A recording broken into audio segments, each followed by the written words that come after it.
नमस्कार दोस्तों। इंग्लैंड के खिलाफ पहले टेस्ट मैच में भारतीय युवा खिलाड़ी ने गजब का जलवा दिखाया है। शुभमन गिल की कप्तानी में टीम इंडिया ने पहले दिन 3 विकेट पर 359 रन बना दिए। टॉस जीतकर इंग्लैंड ने भारत को बल्लेबाजी का न्योता दिया और यशस्वी जायसवाल और केएल राहुल ने मौका को भुनाया।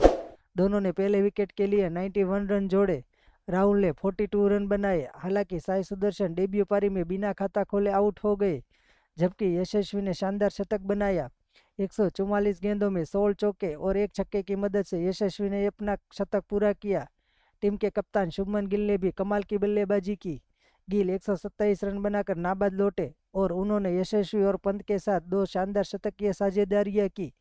पहले दिन का खेल पूरी तरह भारत के नाम रहा। सिर्फ 3 विकेट पर 359 रन। इंग्लैंड को इस टेस्ट में कड़ी चुनौती मिलने वाली है। तो दोस्तों, यशस्वी और शुभमन गिल की शतक कैसा लगा, हमें कमेंट में ज़रूर बताना। जय हिंद।